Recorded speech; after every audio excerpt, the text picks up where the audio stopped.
L'hôpital Sainte-Marguerite, le plus grand et le plus prestigieux établissement de la ville, se dressait tel un colosse de verre et d'acier, ses façades étincelantes défiant le ciel.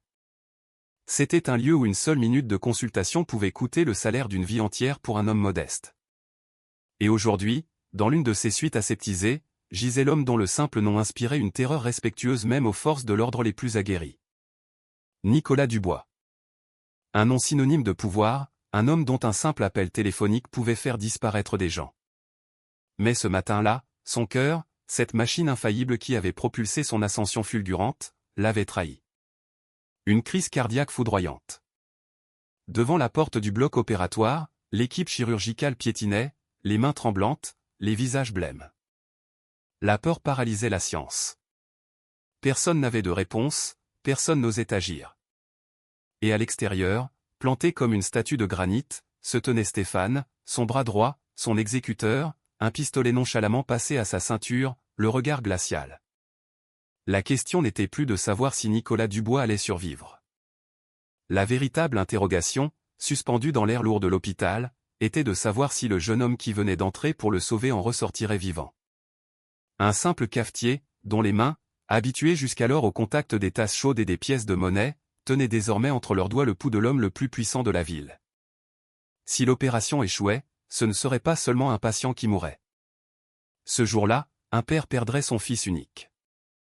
Cette histoire est celle d'un jour ordinaire où un garçon extraordinaire a regardé la mort droit dans les yeux et lui a murmuré « Aujourd'hui, ce n'est pas l'argent qui gagnera.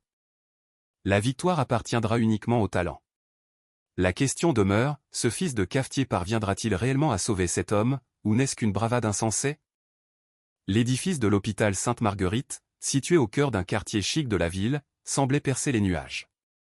Sa structure de verre, bien que d'une beauté architecturale saisissante, inspirait une certaine effroi.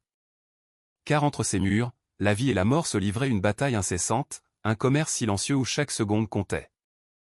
Juste en face de cette forteresse de la médecine moderne, de l'autre côté de la rue pavée, se nichait une modeste échoppe, une bulle hors du temps, le café de Jean. Dès 6 heures du matin, une odeur réconfortante de bon café fraîchement moulu s'en échappait, se mêlant à l'air frais de l'aube. Jean, le propriétaire, malgré le poids des années sur ses épaules et l'arthrite dans ses doigts, préparait chaque café avec un soin méticuleux. Son fils, Léo, s'occupait du service, naviguant avec agilité entre les quelques tables. Mais Léo n'était pas un serveur ordinaire. À 20 ans à peine, il menait une double vie. Dans une main, il tenait le plateau chargé de tasses fumantes, et dans l'autre, un ouvrage aussi épais que complexe, l'anatomie de Gray. Ses vêtements étaient peut-être usés, rapiécés par endroits, mais ses yeux brillaient d'une lueur intense, d'une ambition dévorante, celle de devenir médecin. Il était l'étudiant le plus prometteur de sa promotion en cardiologie à la faculté de médecine, un prodige qui avait obtenu une bourse d'excellence. Cependant, la précarité de sa famille l'obligeait à rejoindre son père au café dès la fin de ses cours.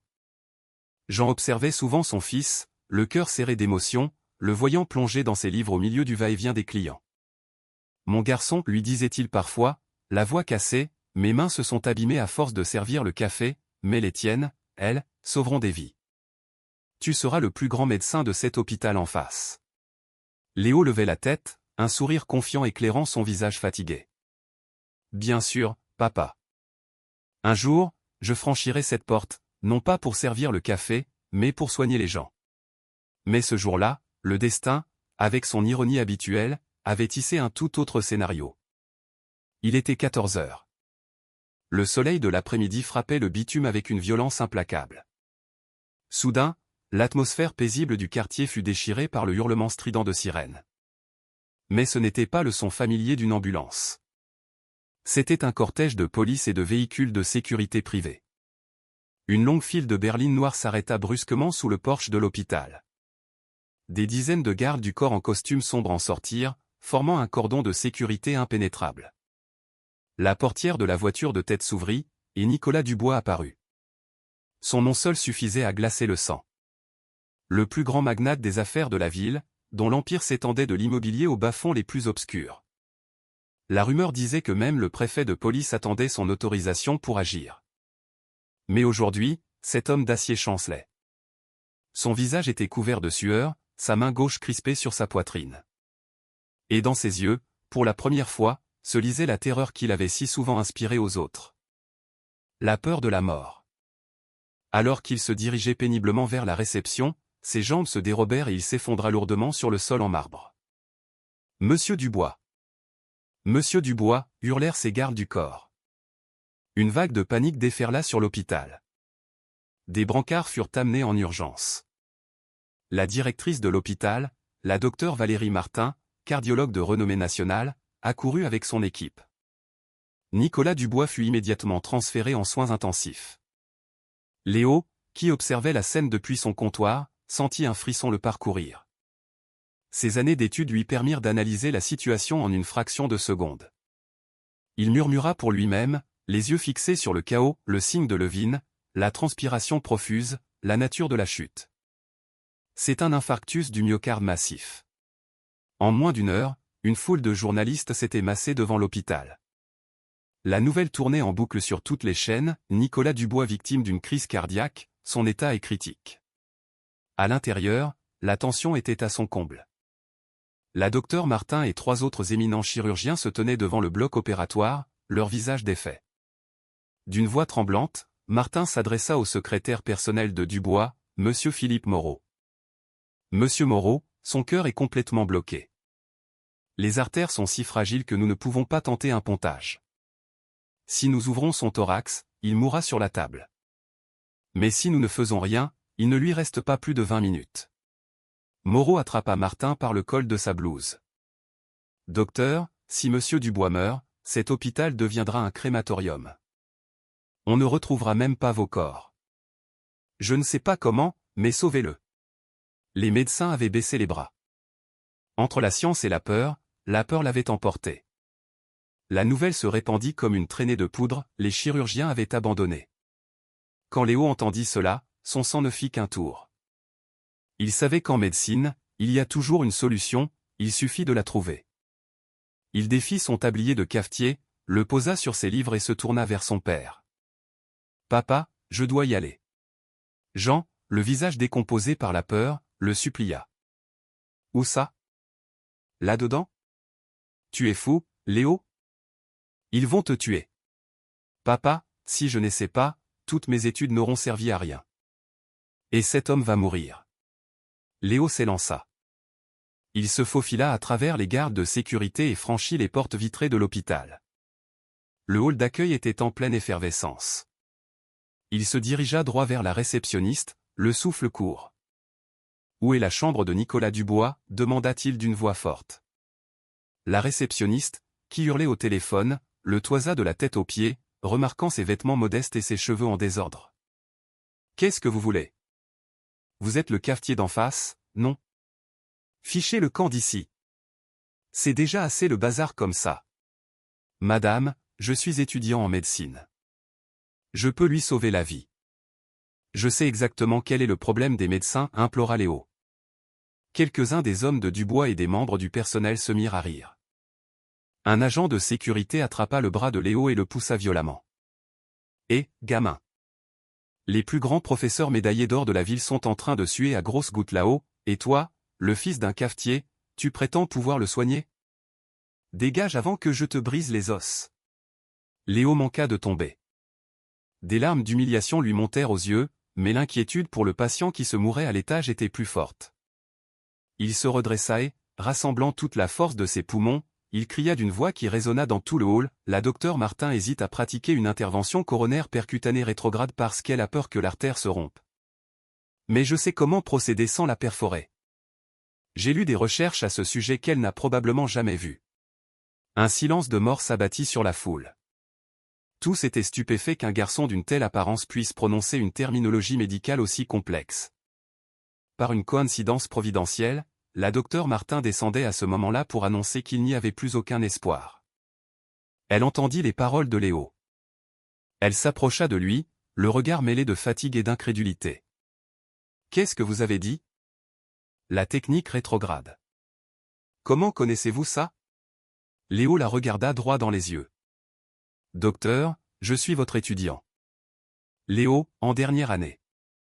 C'est vous qui nous avez dit en cours que lorsque toutes les voies sont bloquées, il faut choisir celle qui semble impossible. Monsieur Dubois n'a plus de temps. donnez-moi une chance.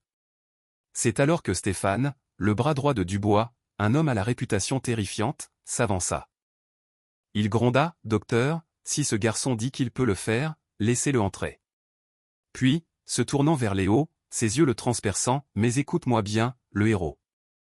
Si le patron a la moindre égratignure, ou s'il meurt à cause de toi, j'enverrai les morceaux de ton père en cadeau à ta mère, et je te tuerai à petit feu.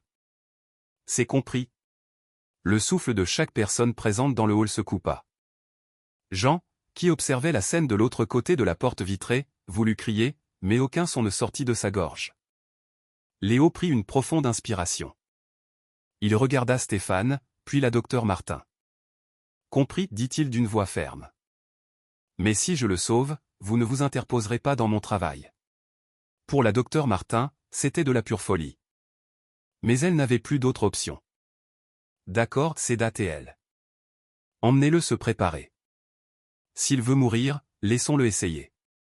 Léo fut conduit vers le bloc opératoire. Les portes se refermèrent. Ce n'était plus une simple chirurgie, c'était un spectacle, un duel entre le fils d'un cafetier et la mort elle-même. Mais Léo avait un atout secret, il connaissait une technique ancienne et rare, lue dans un journal médical russe, que personne n'avait encore jamais tenté dans le pays. Ce pari insensé allait-il le consacrer ou le condamner? Le sol de l'hôpital allait-il être taché du sang de Dubois, mais aussi du sien? La lumière rouge au-dessus de la porte du bloc s'alluma. Le jeu avait commencé. Le silence à l'intérieur du bloc n'était rompu que par le bip régulier des moniteurs et le souffle discret de la climatisation. Léo se lava méticuleusement les mains et enfila une blouse chirurgicale verte. La veille encore, ce jeune homme lavait des tasses dans le petit café de son père, aujourd'hui, il se tenait dans le bloc opératoire numéro 1 de l'hôpital le plus cher de la ville. La seule différence était qu'aujourd'hui, ce n'était pas une tasse de café qu'il tenait entre ses mains, mais le fil fragile de la vie d'un homme.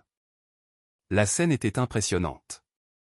Nicolas Dubois, son corps massif semblant soudain vulnérable, gisait inerte sur la table.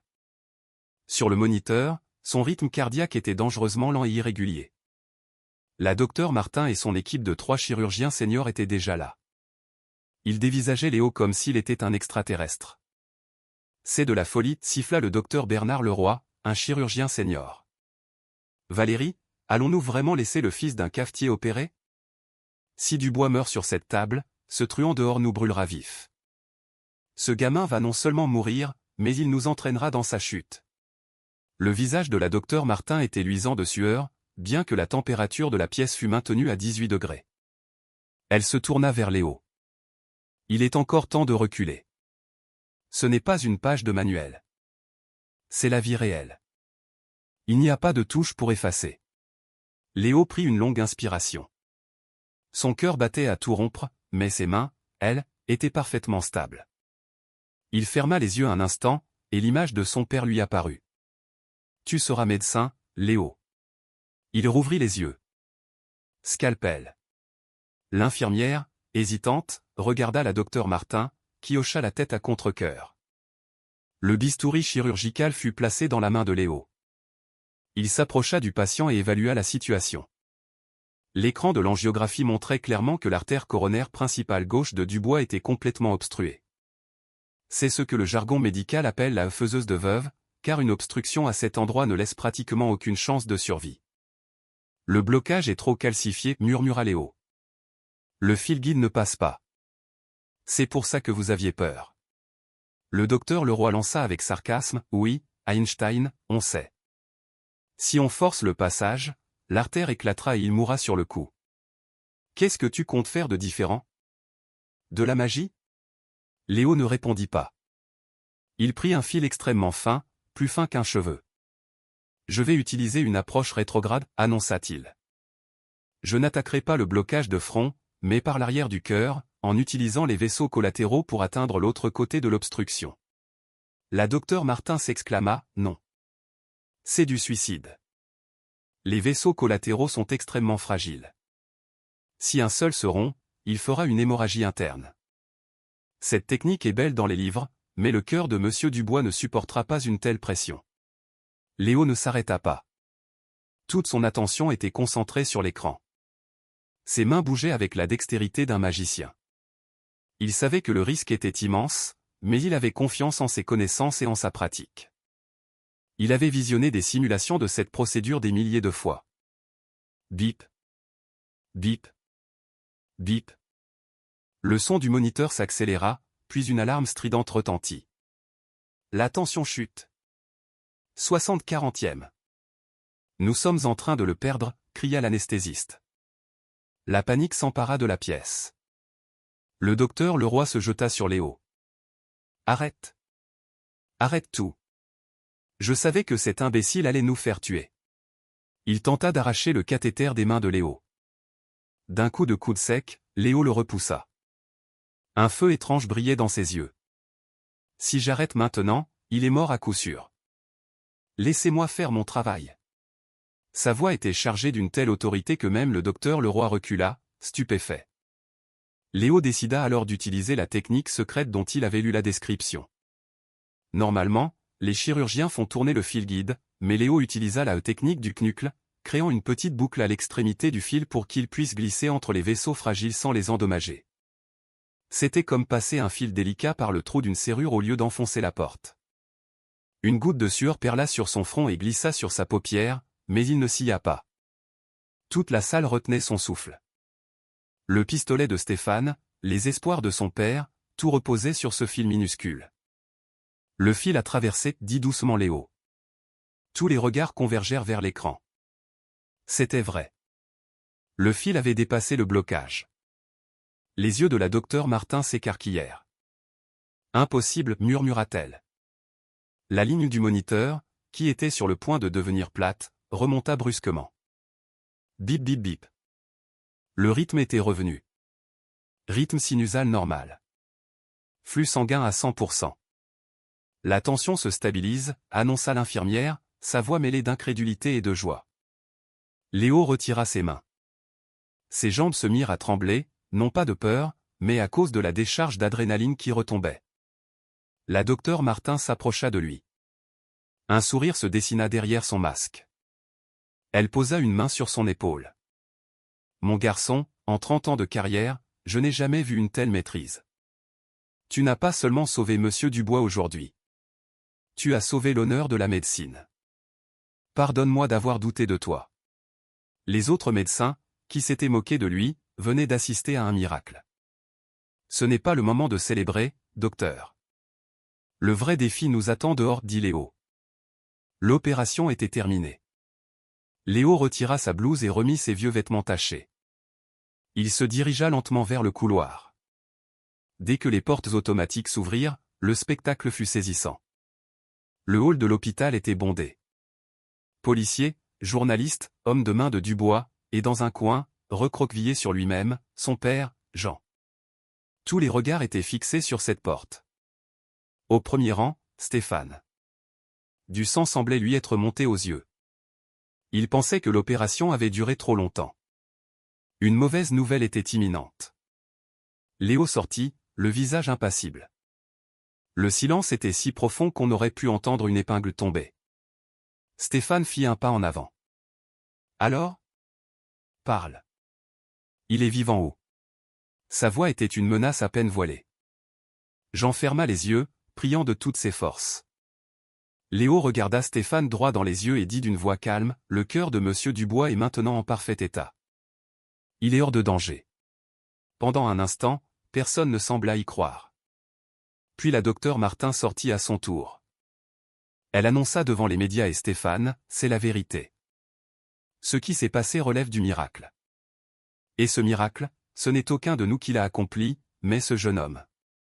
L'opération est un succès total. » Une clameur immense s'éleva dans le hall. Les journalistes se précipitèrent sur Léo, les flashs crépitants. « Monsieur. Monsieur, qui êtes-vous? Comment avez-vous fait ?» Mais Stéphane les bouscula tous.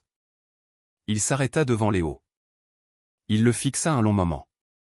Puis, soudain, le gangster le plus redouté de la ville s'agenouilla aux pieds de Léo. « Docteur, la voix de Stéphane était rauque.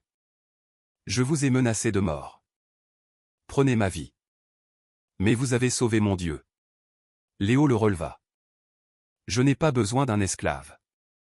Laissez juste mon père rentrer chez lui. Il a eu très peur. Jean courut vers son fils et le serra dans ses bras, des larmes de soulagement et de fierté coulant sur ses joues. Mon fils. Mon fils médecin. Mais l'histoire n'était pas finie. Nicolas Dubois devait encore se réveiller. Quelle serait sa réaction quand il apprendrait que sa vie avait été sauvée par un cafetier? Lui offrirait-il une récompense ou considérerait-il cela comme une humiliation? Et surtout, que ferait la direction de l'hôpital? Car Léo avait opéré sans autorisation, ce qui était un crime au regard de la loi. Son héroïsme allait-il se transformer en son plus grand malheur? Devant l'hôpital, les flashs des appareils photo continuaient de crépiter. Léo, à peine sorti du bloc, était devenu un héros. Mais chaque histoire a son méchant, et cette fois-ci, le méchant n'était pas un homme, mais la loi et l'arrogance de l'administration hospitalière. Alors que le tumulte médiatique commençait à peine à s'apaiser, le son aigu des sirènes de police se fit entendre. L'inspecteur Marc Dupuis entra dans l'hôpital avec son équipe, le visage sévère. La docteure Martin, qui chantait les louanges de Léo quelques minutes plus tôt, subissait maintenant la pression de la direction de l'hôpital et de sa doyenne, la docteure Sandrine Garnier. Pour sauver la réputation de son établissement, Garnier était prête à tout. Si l'affaire s'ébruitait et qu'il était légalement prouvé qu'un étudiant en médecine avait opéré sans licence, l'hôpital risquait de perdre son agrément. L'inspecteur Dupuis s'approcha de Léo. « Léo Kumar ?» Léo hocha la tête.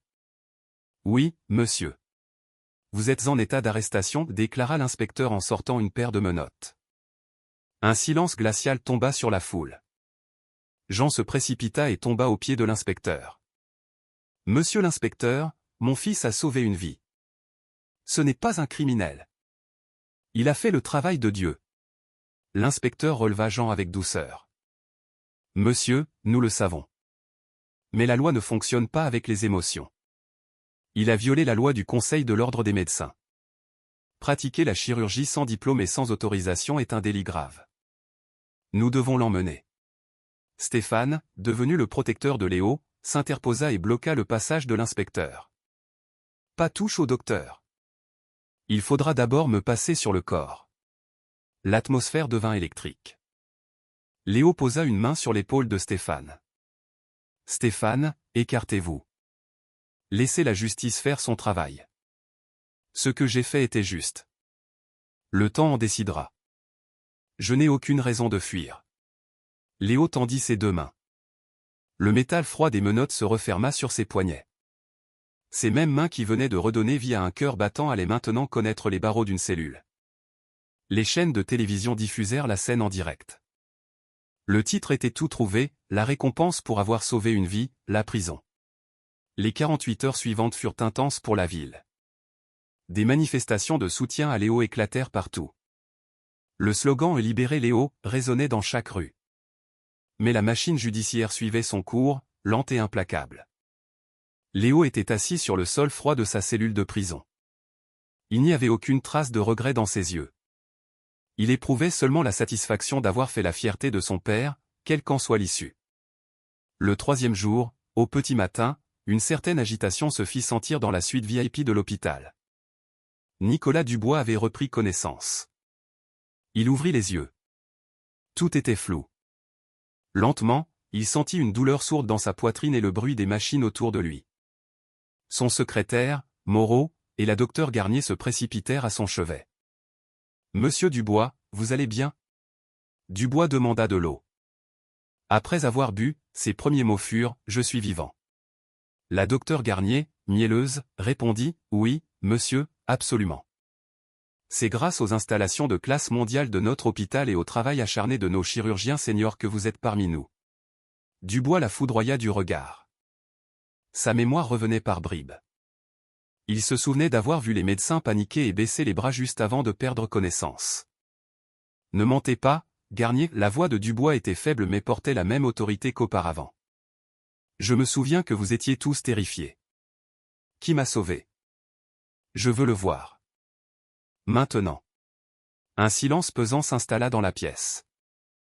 Moreau et Garnier échangèrent un regard gêné. « Il ne peut pas venir maintenant, monsieur, » balbutia Moreau. « Pourquoi? Que veut-il? De l'argent?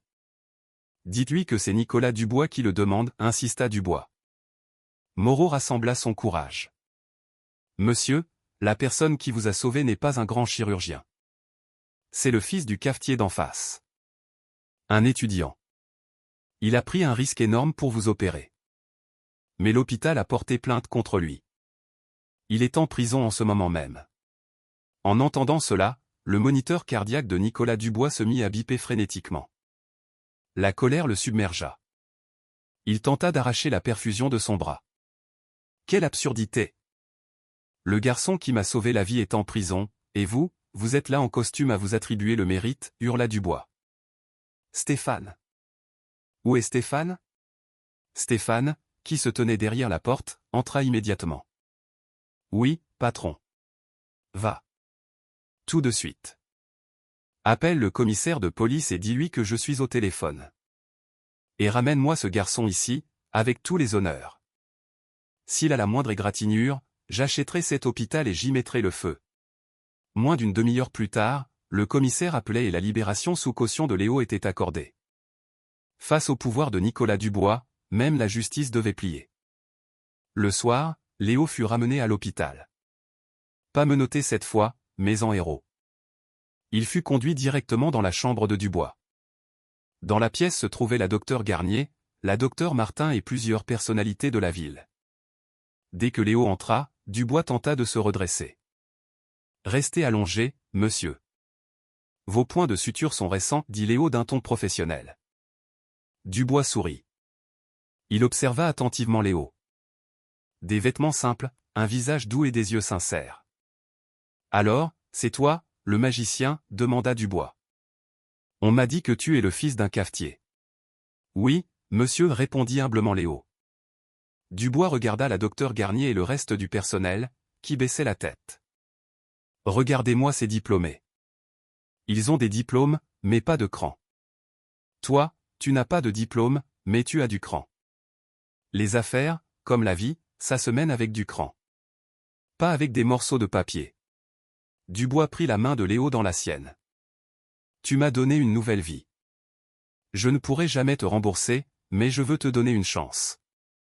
Léo, je possède une société pharmaceutique et je vais lancer une nouvelle chaîne d'hôpitaux privés. Je veux que tu deviennes le PDG de cette entreprise.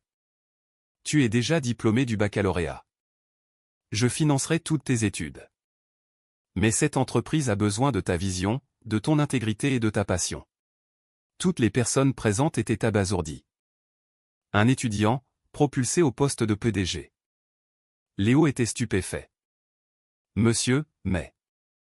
Je n'ai aucune expérience des affaires. Je veux juste devenir médecin. Dubois rit. Les affaires, je t'apprendrai. Toi, contente-toi de garder ton humanité intacte. De nos jours, il y a beaucoup de médecins, mais peu de guérisseurs. J'ai confiance en toi. Des larmes montèrent aux yeux de Léo. Il se retourna et vit, dans l'encadrement de la porte, son père, Jean.